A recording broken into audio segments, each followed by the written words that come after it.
Bismillahirrahmanirrahim. Assalamualaikum warahmatullahi wabarakatuh. Alhamdulillahirabbil alamin. Wassalatu wassalamu ala asyrafil anbiya'i wal mursalin wa ala alihi wa sahbihi ajma'in. Allahumma shalli ala sayyidina Muhammad wa ala sayyidina Muhammad. Rabbi shrah li sadri wa yassir li amri wahlul 'uqdatam min lisani yafqahu qawli. Perkenalkan, saya Tengku Fauzan Azimah dari Fakultas Usuluddin, Prodi Ilmu Al-Quran dan Tafsir, UIN Syarif Hidayatullah Jakarta. Saya ingin menyelesaikan tugas presentasi ulumul Quran saya, yaitu dengan membuat video presentasi yang bertemakan salah satu dari ilmu dari ulumul Quran. Di antara ilmu Al-Quran itu salah satunya yaitu Makkiyah dan Madaniyah. Surah-surah dan ayat di Al-Quran, seperti yang kita tahu, dikelompokkan menjadi dua, yaitu ada Makkiyah, yang kedua ada Madaniyah. Apa itu Makkiyah? Apa itu Madaniyah? Jumhur ulama itu ada menyepakati satu pendapat. Dikutip dari buku Ulumul Quran karya Yunhar Ilyas, yaitu menyebutkan ada tiga kategori, tiga pendapat dari pengertian Makkiyah dan Madaniyah itu. Pertama yaitu berdasarkan masa turunnya. Jadi ada pendapat yang mengatakan dari aspek berdasarkan masa turunnya. Misalnya masa turunnya itu sebelum hijrahnya Nabi Muhammad SAW dari Mekah ke Madinah.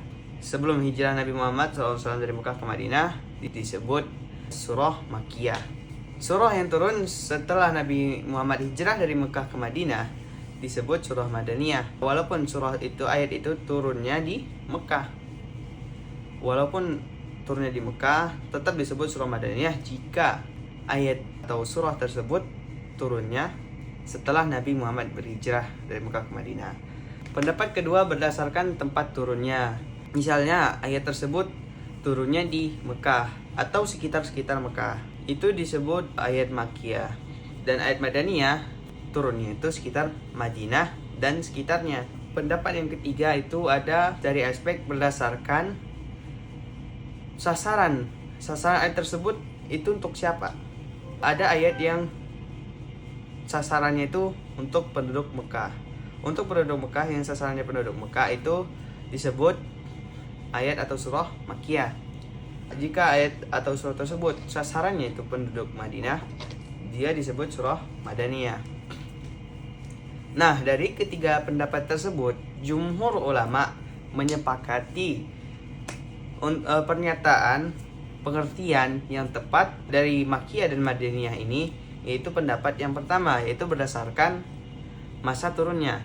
Itu yang paling relevan bagi surah Makkiyah dan Madaniyah, paling tepat. Karena kan ayat tersebut walaupun di tempat selain Mekah ayat tersebut turun, jika sebelum Nabi berhijrah termasuk ayat Makkiyah, dan jika selain di Madinah, selain tepatnya di Madinah, walaupun setelah Nabi hijrah turunnya, itu tetap disebut ayat Madaniyah. Seperti yang kita lihat dari ketiga pendapat di atas, yang paling relevan, paling tepat, jumhur ulama menyepakati yang paling tepat pernyataan dan pengertian yang sesuai dari Makkiyah dan Madaniyah itu pendapat yang pertama. Karena jika pendapat yang kedua berdasarkan tempat turunnya, jika turunnya bukan di sekitaran Mekah, itu bagaimana? Dan jika turunnya bukan di sekitar Madinah, itu bagaimana? Apakah termasuk Makkiyah Madaniyah juga kah atau tidak termasuk? Jika diterapkan pengertian pendapat yang kedua tersebut, maka ayat-ayat yang turun bukan di sekitar Mekah dan sekitar Madinah tidak termasuk dari Makkiyah dan Madaniyah dan tidak dapat dikelompokkan. Dan jika kita ikut pendapat yang ketiga berdasarkan sasaran dari ayat tersebut, sasarannya itu siapa? Penduduk Mekah atau penduduk Madinah? Jika ikut pendapat yang ketiga, tidak semua ayat yang dapat kita tahu itu sasarannya itu ke siapa. Dan tidak semua ayat itu sasarannya ke penduduk Makkah atau Madinah doang. Jika sasarannya termasuk seluruh umat manusia di dunia ini, termasuk ayat apa? Termasuk surah apa? Makiyah kah? Madaniyah kah?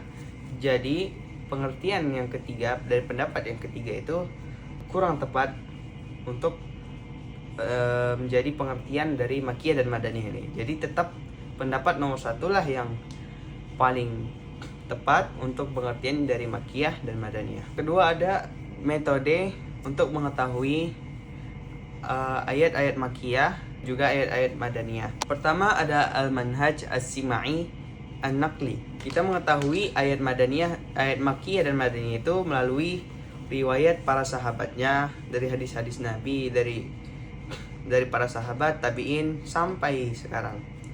Yang kedua ada al-manhaj al-qiyasi al-ijtihadi. Kita dapat mengetahui ayat-ayat tersebut melalui pengetahuan kita sendiri, yaitu kita dapat tahu dari karakteristik ayat tersebut. Nah, masuk ke pembahasan karakteristik ayat-ayat dari surah Makiyah dan Madaniyah. Kriteria yang dapat mungkin kita ketahui, ciri-ciri dari ayat Makiyah, ciri-ciri dari ayat Madaniyah. Kriteria surah Makiyah. Beberapa kriteria atau ciri-ciri yang jika kita mengetahui kriteria tersebut, kita mungkin bisa tahu ini surah Makiyah, ini surah Madaniyah. Ciri-ciri surah Makiyah. Yang pertama itu setiap surah yang di dalamnya ada ayat sajadah. Surah yang terdapat ayat sajadah dalamnya itu ada 14 surah. Dalam surah Al-Hajj ada 2 ayat sajadah. Jadi ayat sajadah itu ada 15 ayat, 14 surah. Al-Hajj itu ada 2 ayat sajadah. Jadi total semua surah yang ada ayat sajadahnya itu 14 surah. Nah, semua surah-surah itu adalah surah Makiyah. Kalau udah ada ayat sajadahnya nih, ayat sajadahnya udah ada, itu udah pasti surah Makiyah. Contoh misalnya surah Al-Alaq, Iqra bismi rabbikal ladzi khalaqal insana min 'alaq, Iqra wa rabbukal akram alladzi 'allama bil qalam 'allamal insana ma lam ya'lam. Di akhir ayat ada ayat sajadah. Kalla la tuti'hu wasjud waqtarib. Kalla la tuti'hu wasjud waqtarib. Itu ayat sajadah dari surah Al-Alaq.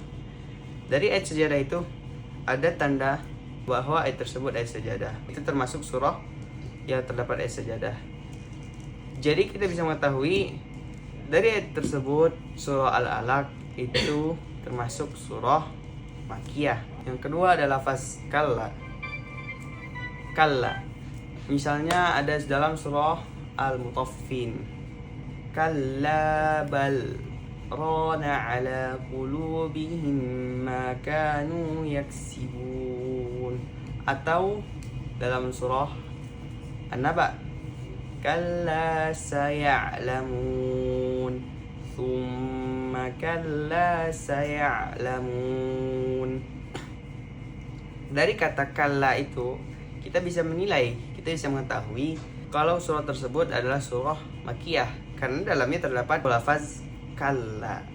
Yang ketiga, surah yang di dalamnya terdapat lafaz ya ayyuhan nasu, itu termasuk surah Makiyah. Selanjutnya, setiap surah yang ada kisah umat-umat terdahulu dan para nabi-nabi terdahulu, kecuali surah Al-Baqarah, karena khusus surah Al-Baqarah itu surah Madaniyah. Yang selanjutnya ada huruf-huruf muqatta'ah. Setiap ada huruf-huruf muqatta'ah seperti qaf, nun, alif, lam, mim. Semua yang ada huruf muqatta'ah itu termasuk surah Makiyah, kecuali surah Al-Baqarah dan surah Ali Imran. Khusus 2 surah ini surah Madaniyah. Selanjutnya saya akan membahas kriteria dari surah Madaniyah. Beberapa kriteria-kriterianya yaitu kriteria surah-surah Madaniyah. Yang pertama itu setiap surah yang ada kata ya ayyuhalladzina amanu, ya ayyuhalladzina amanu. Itu banyak di surah Al-Baqarah. itu termasuk surah Madaniyah. Yang kedua kriteria surah Madaniyah yaitu surah yang banyak membahas hukum-hukum atau tentang syariat-syariat. Itu surah Madaniyah. Berbeda dengan surah Makkiyah. Surah Makkiyah banyak membahas kisah-kisah, cerita-cerita para umat terdahulu, para nabi-nabi terdahulu. Dan kriteria ayat Madaniyah selanjutnya yaitu setiap ayat Madaniyah rata-rata itu ayatnya panjang-panjang. Misalnya satu ayat beberapa baris, satu ayat beberapa baris. Itu termasuk surah Madaniyah. Dan berbeda dengan surah Makkiyah. Makkiyah unggulnya surah Makkiyah itu lebih ke ayat yang pendek-pendek. Kita bisa tahu misalnya dari surah An-Naba, satu baris itu bisa 3 ayat, bisa 4 ayat, seperti surah As-Saffat 4 ayat. Lalu selanjutnya saya akan membahas apa saja sih manfaat dari kita mengetahui ayat-ayat Makkiyah, kita mengetahui ayat-ayat Madaniyah. Dengan kita mengetahui tempat turunnya ayat-ayat tersebut, mengetahui Makkiyah dan Madaniyah, kita bisa mengetahui bagaimana perjuangan ulama-ulama. Yang pertama itu dengan mengetahui ayat-ayat Makkiyah dan Madaniyah, itu dapat mempermudah bagi ulama tafsir yang menafsirkan Al-Quran. Itu memudahkan mereka untuk menetapkan suatu hukum. Misalnya ayat ini dan ayat ini sama-sama membahas satu hukum, tapi bertentangan. Kita menetapkan hukumnya itu dari ayat yang terakhir keluar. Ayat yang terakhir keluar itulah yang bisa menjadi hukum. Itu termasuk dalam ilmu nasikh wal mansukh, penetapan dan penghapusan ayat atau penghapusan hukum. Yang kedua, dengan kita mengetahui Makkiyah dan Madaniyah, kita dapat mengetahui bagaimana strategi dakwah Rasulullah dahulu. Jika sebelum beliau berhijrah bagaimana dakwahnya, setelah beliau berhijrah bagaimana dakwahnya, bagaimana beliau membahas kepada kaum-kaumnya pada saat itu, membahas tentang hukum, tentang syariat, tentang tauhid, dan yang lain-lainnya. Sekian presentasi dari saya, semoga bermanfaat. Apa-apa yang benar datangnya dari Allah, dan apa-apa yang salah murni dari kesalahan saya sendiri. Wallahul muwaffiq ila aqwamit thoriq. Assalamualaikum warahmatullahi wabarakatuh.